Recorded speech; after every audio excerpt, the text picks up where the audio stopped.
श्री राम जय जय राम।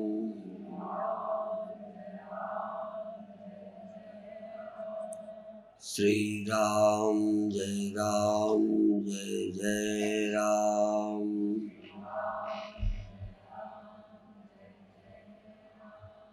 सच्चिदानंद भगवान की, सनातन धर्म की। तत्वबोध के बाद अज्ञान निवृत्ति के अनंतर सूक्ष्म शरीर और स्थूल शरीर रहते हैं। यदि तत्वज्ञान के बाद सूक्ष्म शरीर न रहता तो जागृत स्वप्न सुषुप्ति अवस्थाएं नहीं हो सकती। तत्वज्ञान के अनंतर यदि देह न रहता तो भूख प्यास सर्दी गर्मी आदि बुढ़ापा रोग नहीं हो सकते। पर ज्ञान के अनंतर भी शरीर के धर्म रहते हैं और जागृत स्वप्न सुषुप्ति अवस्थाएं होती हैं। फर्क इतना है कि जैसे चोर के जागृत अवस्था में चोरी के ख्याल रहते हैं, इसी तरह अलग अलग संस्कार वाले जागृत में अलग अलग तरह से कुछ सोचते और करते हैं।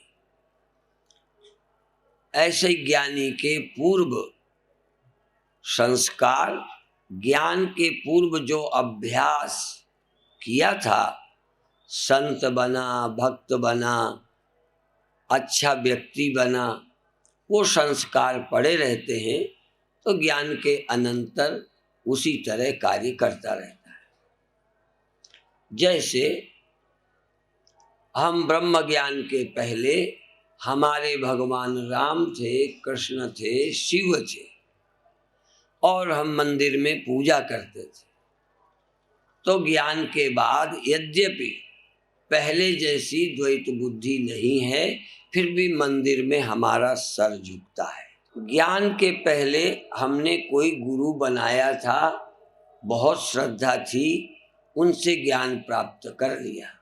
जैसे किसी डॉक्टर से आपने इलाज कराया, ठीक होने के बाद पेमेंट करने के बाद उस डॉक्टर से मेरा कोई लेना देना नहीं है, फिर भी उसने जिस प्यार से मेरा इलाज किया, उसकी कृपा, उसका प्यार, उसकी ईमानदारी हमारे मन में रहती है। इसी तरह गुरुओं के द्वारा जो ज्ञान उपलब्ध हुआ, यद्यपि अब गुरु का देह न रहे तब भी मेरा ज्ञान नहीं जाएगा। गुरु के पास मैं ना रहूं तो भी मेरा ज्ञान नहीं जाएगा। फिर भी उन गुरुओं का उपकार, जो ज्ञान मुझे मिला है, उसके कारण मैं कृतज्ञ रहता हूं। मेरा सर उनके लिए बाद में भी झुकता है। ज्ञान के पहले मेरी अटकी थी, ज्ञान के पहले और कोई रास्ता ही नहीं था। लेकिन ज्ञान के बाद गुरु के देह की और गुरु की अब आवश्यकता नहीं है, उपदेश की भी नहीं है, फिर भी मुझे श्रद्धा का सुख मिलता है। किसी ने तुम्हारा नुकसान पहुंचाया था, अब ना भी पहुंचाए पर पुरानी याद दुख देती है। ऐसे उपकार भी हमको सुख अनुभव कराता है, प्रयोजन न रहने पर। इसी तरह हमने मंदिर में भक्ति पूर्वक पूजा की है, दर्शन किए हैं, भजन किया है। अब यद्यपि हमको आवश्यकता नहीं है, पर संस्कार पड़ा है तो सर झुकता है। मधुसूदन सरस्वती जी से किसी ने पूछा कि अभी भी आप कृष्ण का ध्यान करते हो, कृष्ण का पूजा करते हो, ये अभी आपकी द्वैत बुद्धि नहीं गई? क्योंकि ये विषय यद्यपि सामान्य लोगों का नहीं है तो परम ज्ञानियों का है। तो यदि आपको वो भगवान नहीं लगते तो तुम प्रणाम क्यों करते हो जब तुम ही ब्रह्म हो? क्योंकि विचार सागर ने इस तरह की बातें कही हैं कि राम और कृष्ण तो मेरे आत्मा ही हैं, इसलिए मैं किसको प्रणाम करूं, किसको झुकूं।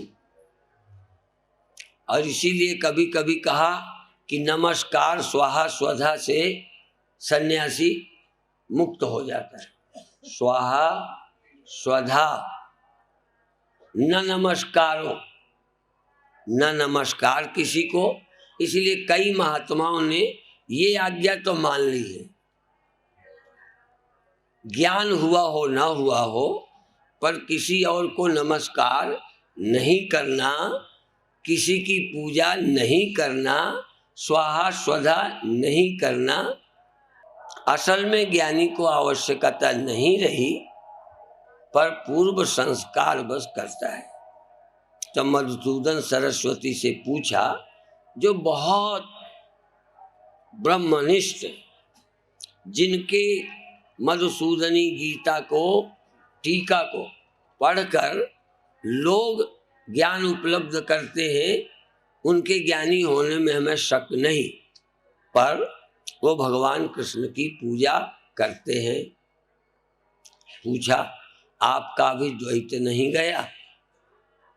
लगे अद्वैत बोध हो गया है, द्वैत तो नहीं है, पर पुराने संस्कार तो हैं।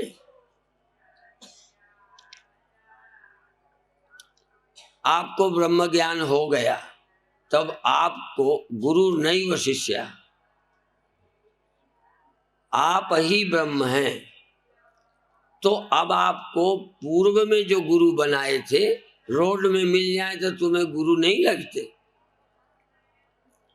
तुमने घर छोड़ दिया, आपको पुरानी जाति का स्मरण नहीं आ जाता? प्रभाव नहीं डाले, आप कहाँ के रहने वाले हैं, कहाँ जन्मे थे, कहाँ पढ़े थे, याद नहीं आती? भले वहां जाने का मन नहीं है, अब दोबारा पढ़ोगे नहीं, पर संस्कार तो पड़ा, स्मृति आती है। स्वप्न से जाग गए, स्वप्न भ्रम चला गया, पर स्वप्न की स्मृति तो है कि ये देखा था। तो पहले जो हम थे उसका स्मरण है, अब हम नहीं है।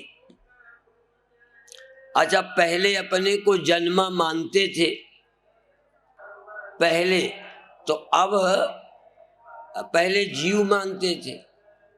तो ज्ञान होने के बाद भी पूर्व संस्कार जैसे नाम का रहता है, ऐसे ही जीव का भी अपने अलग होने का, परमात्मा को भिन्न मानने का ज्ञान हो गया, पर स्मृति, फिर ध्यान दो, स्वप्न से जग गए, झूठा लगता है पर स्मृति होती है।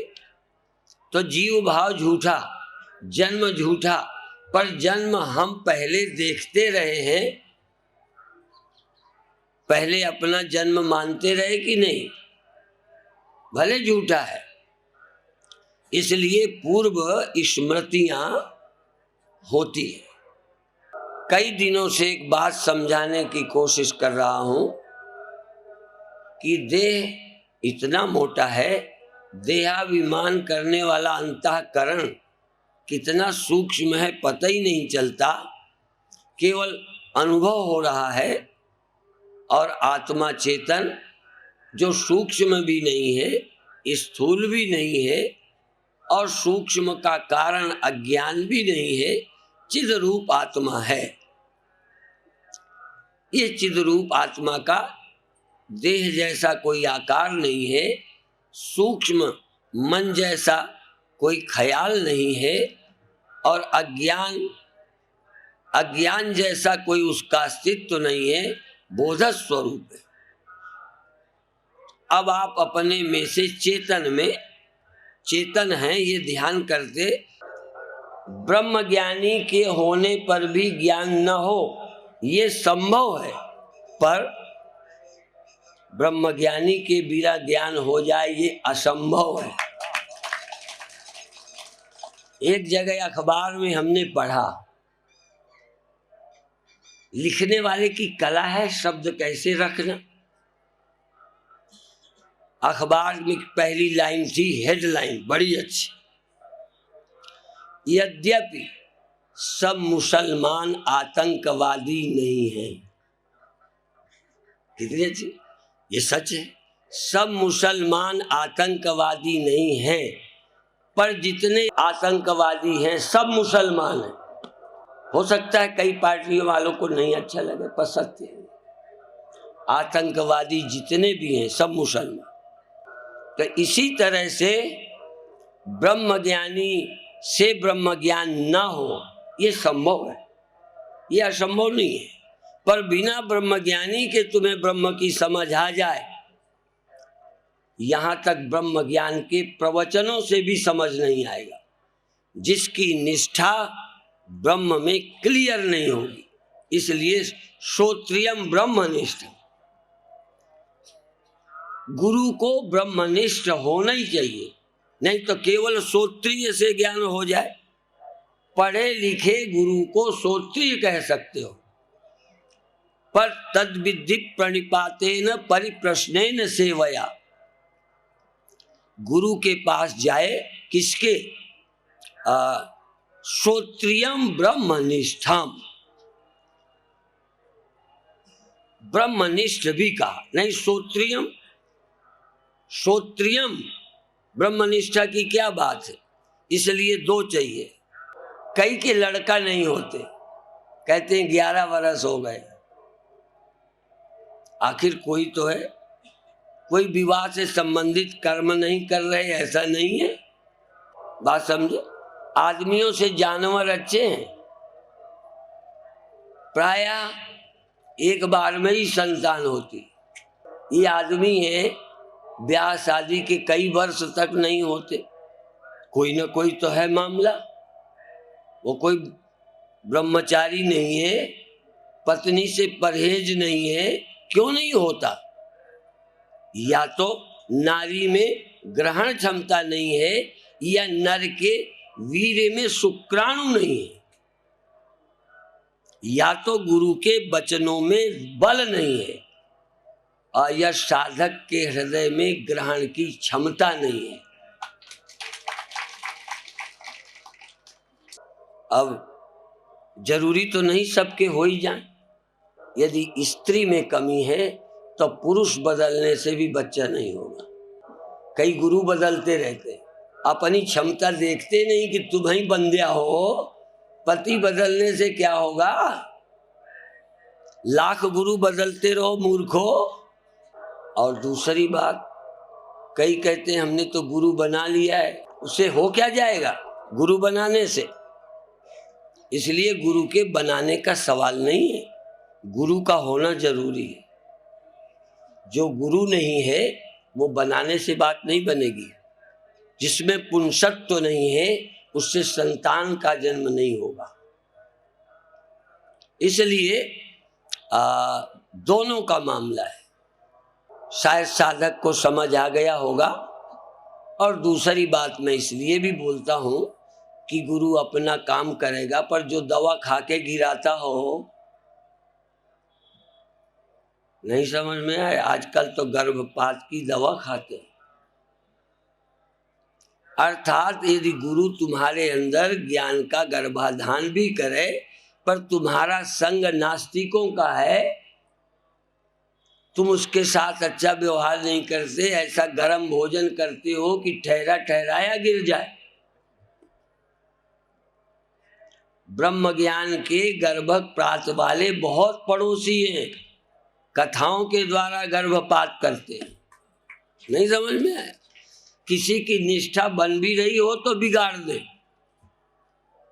आप समझते हो। इसलिए बुद्धि में तभी ठहरेगा जब तुम्हारी भी श्रद्धा हो। श्रद्धा नहीं, कई को पुत्र नहीं चाहिए तो ठहरे ठहराए गिरा रहे हैं। तो किसी की बुद्धि में ठहरी हुई निष्ठा का विचलित कर देना। भगवान कृष्ण कहते हैं चलो ब्रह्म ज्ञान नहीं हो, कर्म निष्ठा तो थी, तो न बुद्धि भेदम जनेत अज्ञानाम कर्म संगीनाम। चलो लड़का ना होता, लड़की तो हो रही थी, तो तुम लड़की हो रही है ये कह के गर्भपात कर दिया, लड़का हुआ नहीं। न खुदा ही मिला, न विशाले सनम, न इधर के रहे न उधर के रहे।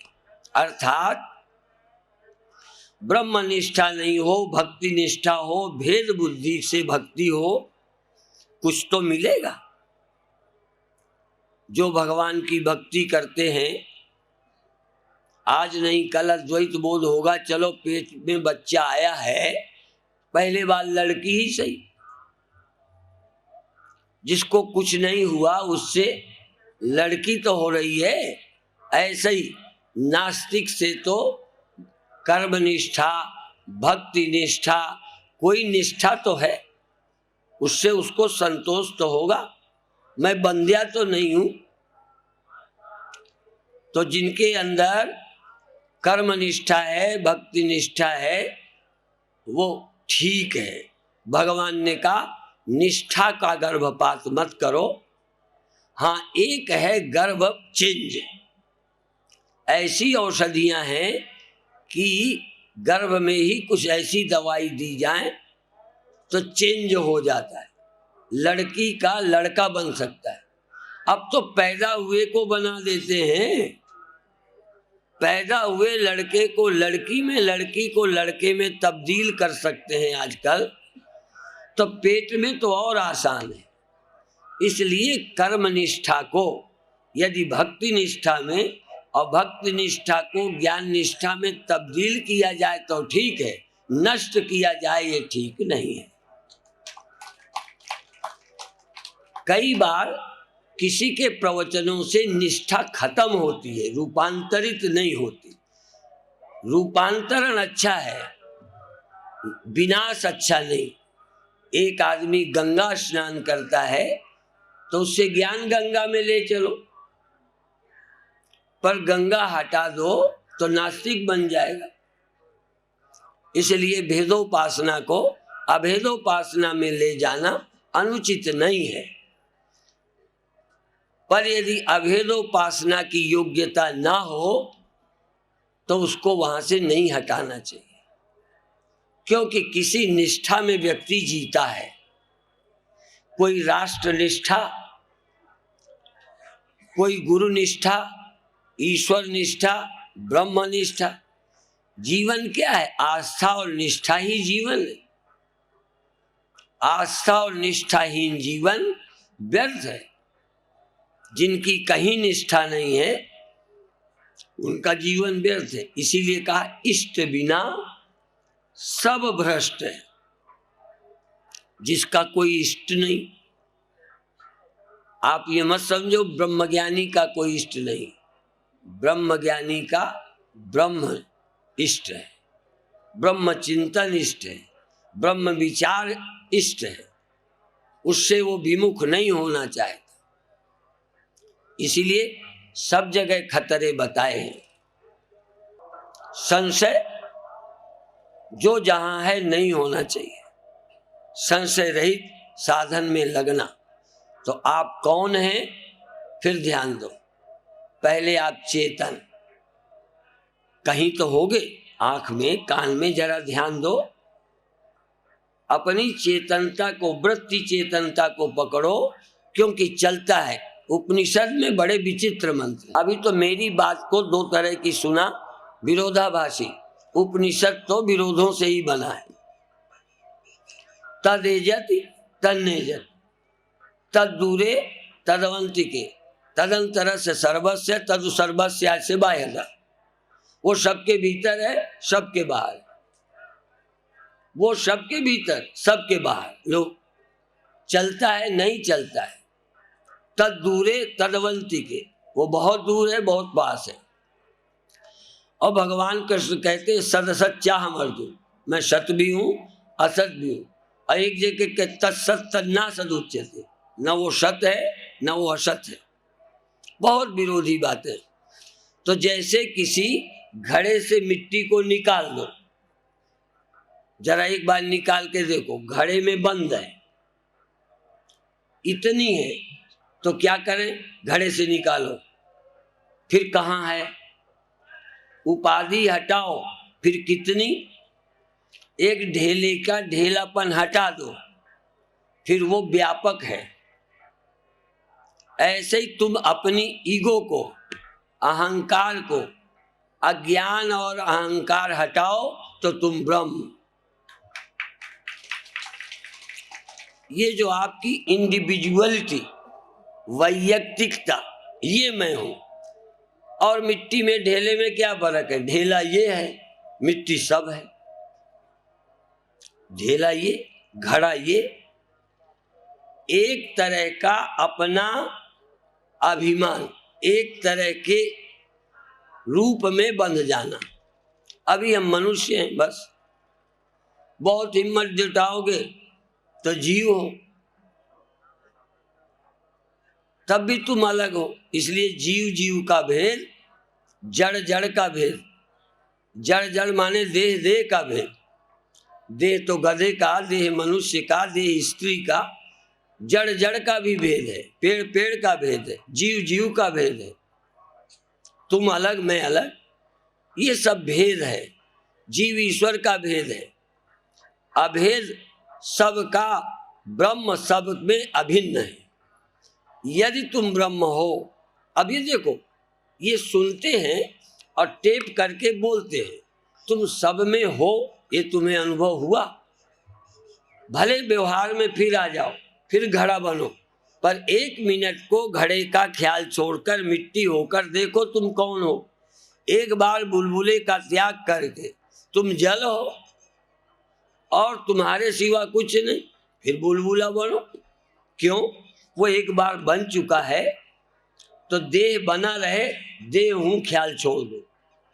बुलबुला तो तोड़ो तो तुरंत फूट जाएगा। तुम अभी जो बुद्धि में देह बने हो, थोड़ी देर को देह हूं का ख्याल छोड़कर चैतन्य के ख्याल में आ जाओ। बुद्धि ही करेगी, बुद्धि ही ने तुमको देह भाव दिया है, बुद्धि ही तुमको देह भाव का त्याग कराएगी। इसलिए बुद्धि बदलनी है। आप ये मत समझना देह बदलना है या आत्मा या ब्रह्म बदलना है। तुम्हारी बुद्धि देहाभिमानी है, तुम्हारी बुद्धि ब्रह्म भाव वाली हो जाए। इसीलिए यदा दृष्टा अनुपश्यति, दृष्टा जो देह भाव को प्राप्त है, ये दृष्टा देह भाव का त्याग कर दे तो ब्रह्म भाव को प्राप्त हो जाए। बूंद अपनी बूंदपन के ख्याल को छोड़ दे तो जल हो जाए। जल अनंत है, असीम है, अखंड है। तो मुझे अपने देह की कल्पना को और एक देशी अभिमान का, अहंकार का सिर्फ त्याग करना है। सोना नहीं, अहंकार जाएगा। यदि नींद आ गई तो बस गड़बड़। कई बार क्या है, एक आदमी इधर बोझ रखे है, ऐसे इधर का कंधा दुखता है तो इधर रख लेता है, इधर से हटा इधर रख लेता है। ऐसे ही जागृत में इस देह में फंसे हो, ईश्वर बनाए, ईश्वर के बनाए पंचभूतों के देह में फंसे हो। स्वप्न में पंचभूतों के, ईश्वर के बनाए देह में नहीं फंसे, अपने ख्याल के बनाए देह में फंसे हो। उसके आगे गए तो नींद में फंस गए। नींद भी तुम्हें ब्रह्म नहीं होने देती, स्वप्न भी तुम्हें ब्रह्म नहीं होने देते, देह भी तुम्हें ब्रह्म नहीं होने देता। और जब देह छोड़ते भी हो तो देह का ख्याल आपके साथ रहता है, वही स्वप्न खड़ा करता है। इसीलिए जागृत में अभी क्या करोगे, देह हूं का सिर्फ ख्याल छोड़ोगे, देह नहीं। देह छोड़ने से मुक्ति, देह तो आप अपने आप छोड़ते ही रहे हो, बिना गुरु के देह छोड़ते हैं, नहीं तो गधे देह ही न छोड़ते, सुअर देह न छोड़ते, क्योंकि उनका कोई गुरु नहीं है। देह तो छूटेगा ही छूटेगा, नहीं छूटेगा देहाभिमान, नहीं छूटेगा देहूं की धारणा। सोने में भूल जाओगे, जागोगे फिर वही धारणा। अर्थात बिना ब्रह्म ज्ञान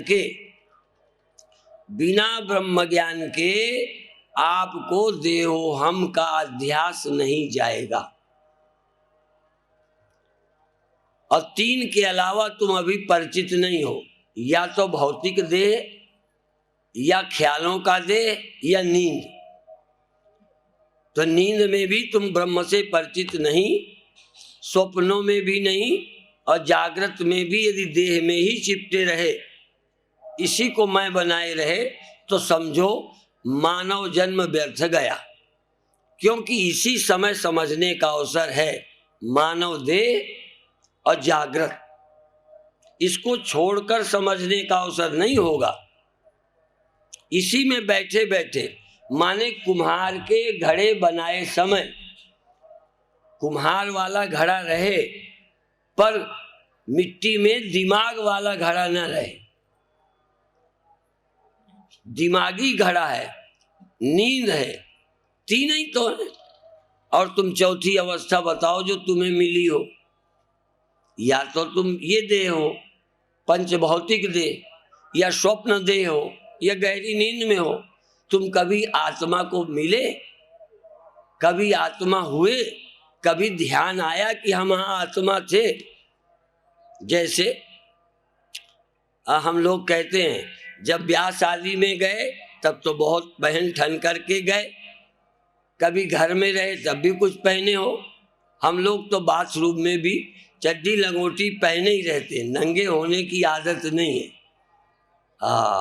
कम से कम बाथरूम में तो नंगे हो जाए। तो ध्यान क्या है? सुसुप्ति है लंगोटी लगाए, स्वप्न है बनियाइन और चड्डी, और जागृत है खूब बने ठने घूमो। नंगे कभी हुई नहीं, नंगा खुदा से चंगा। तुम कौन हो? निर्वस्त्र, निरावृत, बिना किसी ख्याल का आवरण, बिना देह का, बिना नींद के तुम कौन हो? पर कहते हैं अपन क्या करें, एक छोड़ते हैं तो दूसरा अपने आप पटक लाता है। जैसे इसमें जरा फर्क बता दूं, पहले फिर बताऊं। इसमें संभव है कि एक गांठ मैंने लगाई, देखो, और इसको खोलूंगा तो गैप है, खोलूंगा अब ये दूसरी है, चाहे कितनी जल्दी लगाऊं गैप है। ठीक है, अब मैं दूसरी बात बताता हूं साफे की जगह। एक मिट्टी की गोली बनाओ, गोली, अब उसको चेंज करो, चपटी करो, करके दिखाओ। तो एक बार मिट्टी को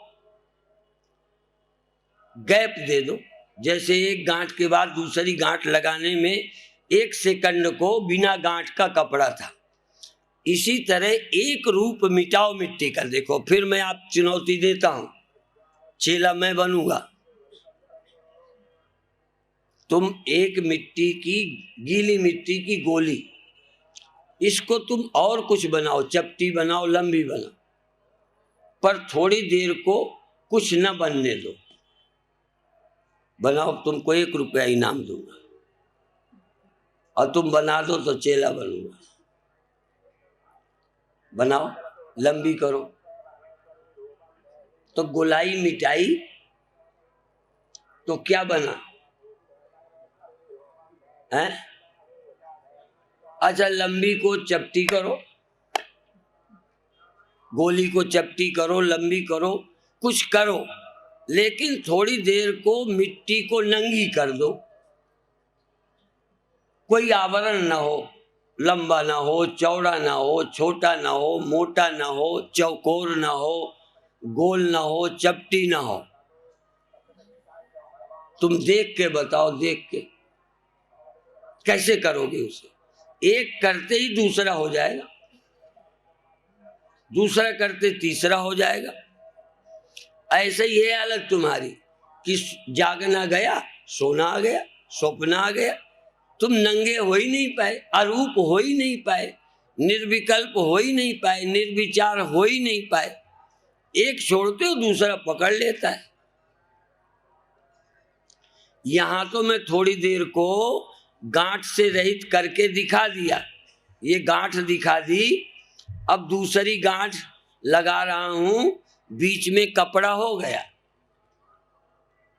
तुम एक आकार मिटाओ, दूसरा आकार बनाने के बीच में क्या वो निराकार हो गई? वो भी कोई आकार है। तुम आकार मिटाकर निराकार कर दो तो मैं तुम्हारा चेला। करो, पर यहां होगा। नींद हटा सकते हो, सपने हटा सकते हो, नींद हटा सकते हो और तुम हो सकते हो। सबको हटाकर तुम हो सकते हो। इसीलिए वहां निराकार यदि करोगे तो दिखना ही बंद हो जाएगा, पर यहां निराकार करोगे तो तुम रह जाओगे, तुम्हारा अभाव नहीं हो सकता। इसीलिए आत्म साक्षात्कार के अलावा कोई रास्ता ही नहीं है, क्योंकि और का साक्षात करने में मन होगा। तुम मुझे देखो, तुम्हारा मन होगा। संत लगता हूं, दुष्ट लगता हूं, ठग लगता हूं, तुम्हारा मन है में। कोई स्त्री लगती है, सुंदर लगती है, प्रिय लगती है, तुम्हारा मन है। गर्मी लगती है, सर्दी लगती है, तुम्हारी त्वचा है। स्वाद लगता है, तुम्हारी जबान है। कोई भी कुछ लगता है तो तुम्हारा मन, तुम्हारी इंद्रियां मौजूद हैं। पर जब तुम अकेले होगे, कोई और न हो, तब तुम अपने हो। तुम्हें किसी इंद्रिय की, मन की जरूरत नहीं है। ये सारे वस्त्र हमने औरों के लिए पहने हैं। लोगों के सामने नंगा अच्छा नहीं लगता। ये सारे आवरण दोस्तों से मिलने के लिए, पत्नी से मिलना हो तो तुम्हें देह बनना ही होगा। सांप से डरना हो तो आदमी बनना होगा। बिना तुम शरीर बने सांप से नहीं डर सकते, और बिना शरीर बने किसी को प्यार नहीं कर सकते। कुछ देखने के लिए तुम्हें भी कुछ बनना पड़ेगा। बने हुए से मिलने के लिए तुम्हें भी बनना पड़ेगा, पर बिना बने हुए को मिलने के लिए तुम्हें भी मिटना पड़ेगा। जब तक तुम नहीं मरोगे तब तक ब्रह्म नहीं होगे। मैं मरे, अहंकार मरे।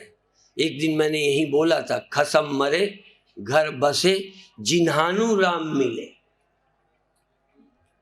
अहंकार मरता है, मैं मिटती है तो ब्रह्म होता है। फिर उस ब्रह्म को पाने वाला मैं, मुझे ब्रह्म मिला, सब कुछ मिला तो मैं बना रहा। किसी को मिलो, धनी बनो तुम होगे, अमीर बनो तुम होगे, पुरुष बनो तुम होगे, स्त्री बनो तो तुम होगे, कुछ बनो तुम होगे, दुखी बनो तुम होगे, लेकिन ब्रह्म बनो। इसीलिए ब्रह्मविद ब्रह्मयु भवति। वहां धन पाकर तुम धन नहीं होते, धनी होते हो। पद पाकर तुम बड़े होते हो, तुम्हारी उसकी दूरी भिन्नता बनी रहती है। लेकिन ब्रह्म को पाकर तुम और ब्रह्म दो होके नहीं मिल सकते। पति पत्नी मिल सकते हैं, सांप और व्यक्ति चाहे डर से सही मिल सकते हैं, काट सकते हैं, लेकिन ब्रह्म और तुम, ढेला और मिट्टी। जरा देखो, ढेला ढेले से मिल सकता है ढेला रहकर, घड़ा घड़े से मिल सकता है घड़ा रहकर, पर घड़ा मिट्टी को मिले और होके नहीं मिल सकता, मिट्टी होकर ही मिट्टी को मिल सकता है। जल जल हो जाएगा, उपाधि रहित। अर्थात मिलना क्या है? उपाधि का खो जाना ही मिलना है, उपाधि लेकर मिलना नहीं। इसलिए सालोक के सामीप्य सायुज्य तब होता है जब व्यक्ति रहता है। हम रहेंगे राम के लोक में रहेंगे, हम रहेंगे गोलोक में रहेंगे, गोलोक होगा हम होंगे, भगवान होंगे भगवान के पास हम होंगे, सब जगह हम जिससे भी मिलेंगे उपाधि वस्त्र सहित मिलेंगे, पर ब्रह्म को जब हम मिलेंगे निर्वस्त्र होके मिलेंगे, निरावृत होके मिलेंगे। तुम एक देह को मिलेगा, दोस्त मिलेगा, वो दे तुम दे, मिलो, लड़ो तुम दे वो दे। उपाधि से उपाधि का मिलन अज्ञानी का मिलन, उपाधि का त्याग करके मिलन ये ब्रह्मज्ञानी का मिलन है। इसलिए वहां मिलने वाला और जिसको मिलते हैं दो नहीं रहते, इसलिए ब्रह्मविद ब्रह्मयु भवति। स्त्री को पाने वाला स्त्री नहीं होता बल्कि पुरुष हो जाता है। स्त्री पुरुष को पाकर और स्त्री हो जाती है, जो कसर थी, और सबको पाकर हम रहते हैं, पर ब्रह्म को पाकर हम नहीं रहते, या ब्रह्म नहीं रहता, या दो नहीं रहते। इसी का नाम मिलना है। ऐसा मिलना ज्ञान के सिवा, अर्थात कैवल्य ज्ञान के सिवा नहीं हो सकता। अब आप थोड़ी देर ध्यान करेंगे, थोड़ी देर भावलोक में भी प्रवेश करें, फिर भावातीत, फिर हम कैवल्य में जाएंगे। लेकिन जरूरी नहीं कि एक दिन में चले जाओ, क्योंकि जहां जाओगे वहीं लगेगा यही बहुत अच्छा लगता है। देखो, इस मार्ग में चलने वाला जहां अच्छा लगता है वहां रुक जाता है। भक्ति भी बहुत अच्छी चीज है, रुकते हैं। तो आज अब आपका मन बनता है कि नहीं बनता? कभी कभी मान लो इस बीच में कोई प्रतिष्ठित संत आ जाए तो मैं यहाँ से हाथ जोड़ूंगा, आगे आप तमाम लोग बैठे हो, तो हो सकता है तुम्हें भी भ्रम हो जाए कि मैंने तुमको जोड़ा है। किसको जोड़ा मैंने तो जिसको जोड़ा उसको, मेरी आंख वहां है, ठीक। तो इसी तरह से कई बार मंदिर वहां है, मैंने यहां से सिर झुकाया, सारी जनता बीच में है, तो आप बीच से सबको हटा दो दिमाग से। इनको मैं नहीं करता, मैं उसे करता हूं जिसे करना चाहता हूं। मेरा प्रणाम किसको? जिसको तुम करना चाहते हो। और यदि यहां सामने ना दिखता हो उपस्थित, तो आप अपने भावलोक में उसको खड़ा करो और उसको आप नमस्कार करो। अब यहां स्वतंत्रता दे दी मैंने, बिल्कुल मैंने नहीं कहा कि गुरु को करो, कि कृष्ण को करो, कि राम को करो, कि बुद्ध को करो, कि महावीर को करो। किसको करो? जो तुम्हारा पूज्य लगता हो, जिसके सामने सर झुकाने से आपका हृदय गदगद हो जाए। कई लोग मेरे भी पीछे पड़े रहते हो, आप कर लो ना जी भर के, पैर अपने बना लो, गुरु बना लो, भगवान बना लो। तुम्हें बनाना आता है, तुम्हें सब बनाना आता है, बेवकूफ बनाना भी तुम्हें आता है, मुझे मालूम है, सब बना लेते हो। तो जब बनाना जानते हो तो जो दिल करे बनाओ। कृष्ण को भी लोगों ने खूब बनाया, किसी ने सखा बनाया, किसी ने पिता बनाया, किसी ने पति बनाया। आपको भी कुछ भगवान किस रूप में चाहिए आप बनाओ, पर मेरी दृष्टि से एक बात, पूज्य बनाओ, नमनीय बनाओ। तो आज अभी देखो, एक होते हैं योग मुद्रा। योग मुद्रा जानते हो? योग मुद्रा करते समय हमारा ध्यान क्रिया में जाता है, आसन में जाता है। अच्छा, जब कभी तुमने मंदिर में सिर रखा तब तुम्हें योग मुद्रा का ख्याल आया? हमारे योग के प्रदर्शन करने वाले मुसलमानों को कहते हैं वो वज्रासन करते हैं। वज्रासन तो तुम करते हो, वो सिर्फ इबादत करते हैं। नमाज अदा करते हैं। बात समझ में आई? हो जाता है आसन, पर वो आसन नहीं करते। तुम आसन करते हो इसलिए तुम नमाज अदा नहीं करते। योग मुद्रा वाले कभी कोई प्रणाम नहीं करते। आपके मन ही में नहीं आता कि हम किसी को नमस्कार करते हैं, और यदि मन में नहीं आया तो नमस्कार है ही नहीं। तो हम आज शुरू करेंगे, सुविधा के लिए श्वास निकालना है, सुविधा के लिए, क्योंकि श्वास यदि पेट भरा हो ना तो झुका नहीं जाता। तो पहले ही पेट थोड़ा भरा ही रहता है, थोड़ी हवा भरी होती है, तो हवा निकाल कर कुछ देर सर को भगवान के सामने झुकाना है। भगवान तुम जानो कौन है, ईमानदारी तुम्हारे पास है, बेईमानी नहीं करो, नहीं सफल नहीं होगे।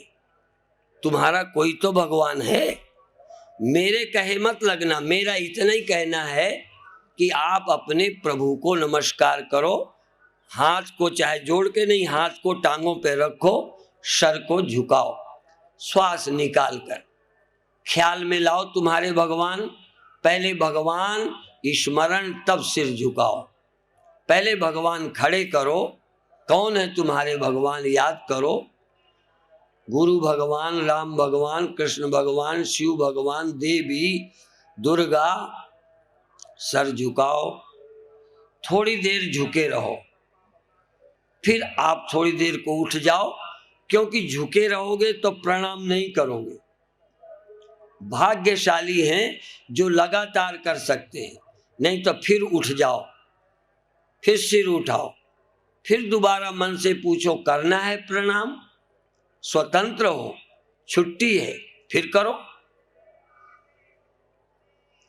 कई बार लोग मुझे परेशान करते हैं प्रणाम करने के लिए। प्रणाम करना आज सिखाता हूं तुमको। ईमानदारी से बेईमानी मत करो, धोखा मत करो, प्रणाम करो, फिर सीधे हो।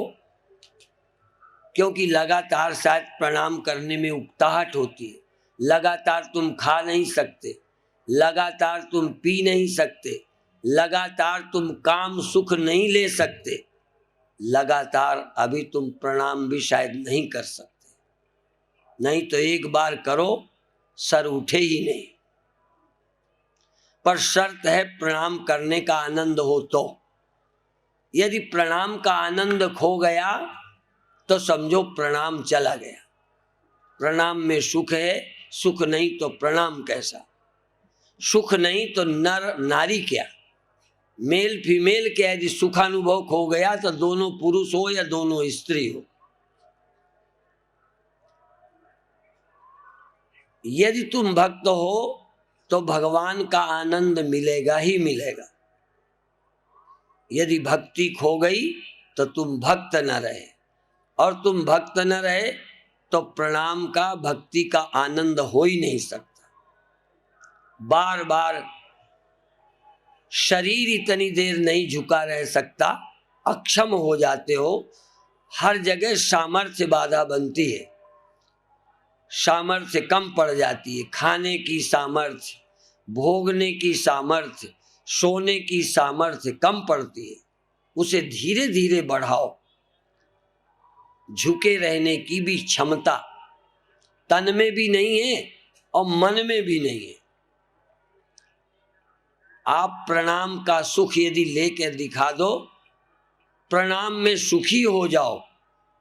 केवल नमस्कार का सुख लो, केवल प्रणाम प्रणाम प्रणाम। कई बार लोग कहते हैं एक बार प्रणाम, 100 बार प्रणाम, 1000 बार प्रणाम, लाख बार प्रणाम। अरे भाई, लाख बार बाद में करो, चलो 2-3 बार तो करो, करो फिर प्रणाम करो। फिर जब होश आ जाए फिर प्रणाम करो। मेरे कहने से जबरदस्ती मत करना, जबरदस्ती नहीं। तुम्हें अच्छा लगे तो करो, अब अच्छा नहीं लगता यदि भगवान को नमन भी, तो तुम यहाँ काहे आए हो? अटकी क्या है? भगवान को प्रणाम करो, फिर सीधे हो, फिर श्वास निकालो, फिर प्रणाम करो, फिर सीधे हो जाओ, थोड़ा गैप दो, फिर पानी पियो, फिर खाओ, फिर आराम करो, फिर टहलो, फिर आराम करो, फिर चलो। ऐसे ही आप बार बार प्रणाम का सुख अनुभव करो। कभी कभी इतना लीन हो जाओ कि आपको सिर उठाने का मन ही न करे।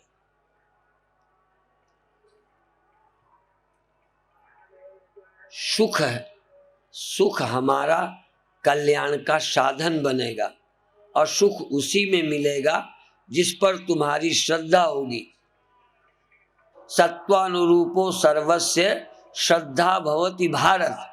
सत्व के अनुसार सबकी श्रद्धा होती है और श्रद्धा जिसकी जैसी होती है, यो यत श्रद्धा सएव स। यदि तुम्हें प्रणाम करना अच्छा लगता है तो तुम्हारा अंतःकरण चाहेगा तभी ना। तुम्हारा अंतःकरण प्रार्थना करना चाहता है तो हाथ जोड़ के बैठो, प्रार्थना मुद्रा में बैठो, आंख बंद रखो, जिससे भगवान तुम खड़ा कर सको। आंख खोलते ही भगवान गायब हो जाता है। अंधेर है, जैसे स्वप्नों में तुम तभी जा सकते हो जब आंख बंद करके सो जाओ। तुम सो जाते तो स्वप्न आता, नींद आती तो स्वप्न आता, स्वप्न आता तो तुम आते। तुम्हारी याद में न नींद आई, न स्वप्न आया, न तुम आए। जरा गहराई पर जाओ, अंदर जाते तो ख्याल आता। बाहर तो हम बैठे, तुम बैठे, भीतर जाओ तो तुम भीतर जाओगे तो अकेले में वहां जाओगे जहां जाना चाहोगे। तुम भीतर जाओ, भगवान चाहिए, गुरु चाहिए, देवी देवता चाहिए, मंत्र चाहिए, प्रार्थना चाहिए। प्रयोग करोगे तो बहुत कुछ पाओगे, पर बिल्कुल ईमानदारी बरतना। जिसको जो पूज्य लगता हो, महान लगता हो, उसी को प्रणाम करना सच्चे मन से। नाटक नहीं करो, सचमुच प्रणाम करो, दिल से करो, एकाग्र होके करो, होश से करो और लगातार करो। यहां तक शरीर की सामर्थ्य न रहे तो शरीर को छुट्टी दे दो।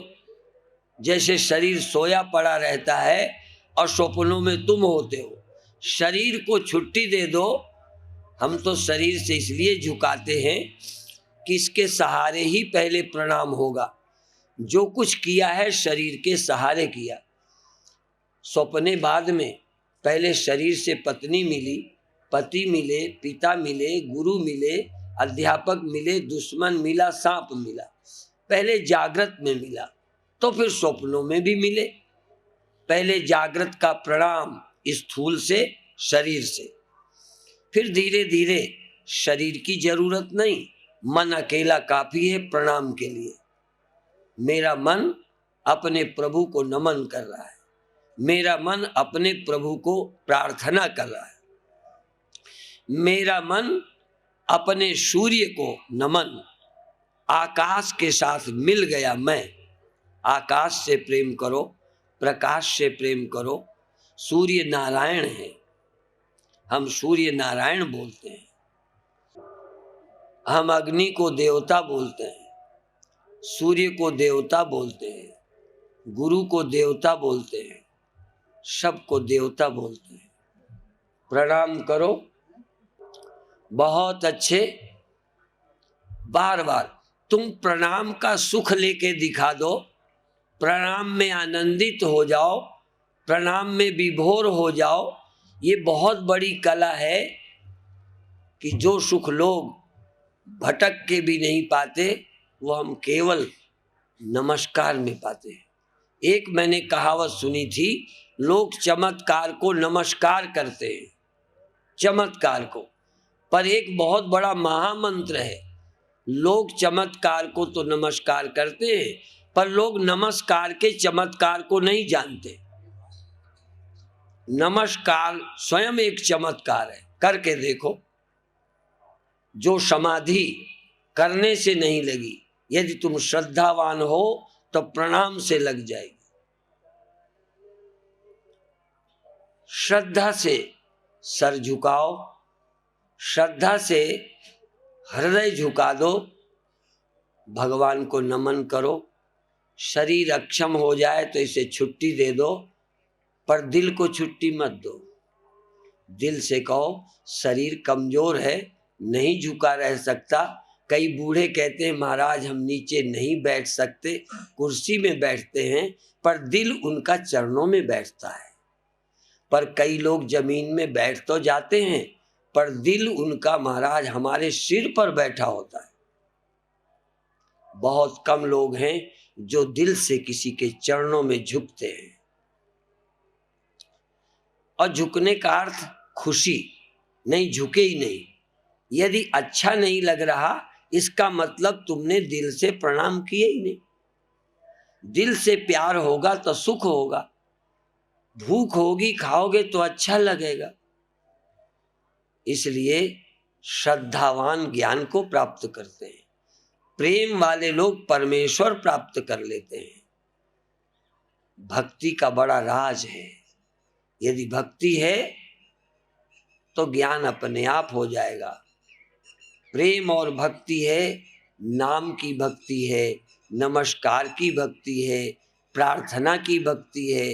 गीत गुनगुनाओ, भगवान के चरणों में गीत अर्पित करो, धीरे धीरे सुख सागर में डूब जाओ, आनंद सागर में डूब जाओ।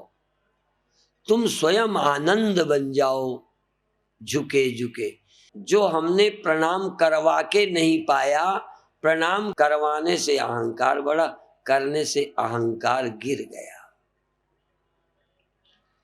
पाने से मैं मजबूत हुआ, झुकने से मैं कमजोर हुआ, छोटा हुआ, टुकड़ा हुआ। पत्थर चट्टान अहंकार की पिघल गई और अंदर चैतन्य, शांत, प्रसन्नता बची, हैप्पीनेस बची, खुशी बची, शांति बची, निरंकार बचा। सब आकार खो गए, अंदर शून्य बचा, समाधि बची, शांति बची, आनंद बचा। और अभी शुरुआत तो मैंने की थी कि प्रणाम करूं, दर्शन करूं तो मेरा प्रेम जग जाए। अब वो जग गया, मेरा प्रेम का दीप, आनंद का दीप, प्रसन्नता का दीप जग गया। अब जग गया, अब जगा है। अब कोई भी ना हो तो जगता रहेगा। अब बिना बाहर की क्रिया के, बिना बाहर किसी ऑब्जेक्ट के, अब मैंने प्रेम का, आनंद का दिया जला लिया। प्रणाम से, प्रार्थना से, नाम जप से जग गया। अब वो जगह है, जगह है, जगह है। बहुत अच्छे। अब 5 मिनट गीत के माध्यम से प्रभु नमन का, प्रभु संगीत का, प्रभु नाम का प्रेम जगाओ, मस्ती जगाओ, आनंद जगाओ। और इसी के साथ फिर पूरा होगा। 5 मिनट बैठे रहें और आनंद लें। आनंद से क्यों उकता गए? प्रार्थना से उकता जाओ, श्रद्धा से उकता जाओ तो अंधेर है।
अंदर चलता रहे, माचिस की तिल्ली हटाएं और दिया न बुझे, यहाँ बंद हो जाए वहाँ चलता रहे, बिना सहारे के चलो। अंदर शून्य है, प्रसन्नता है, आनंद है, संगीत है, प्रेम है, प्रसन्नता है, संसार खो गया, धीरे धीरे सब खो गया, पर अंदर चेतना है, प्रसन्नता है, प्रेम है, माधुरी है, रस है।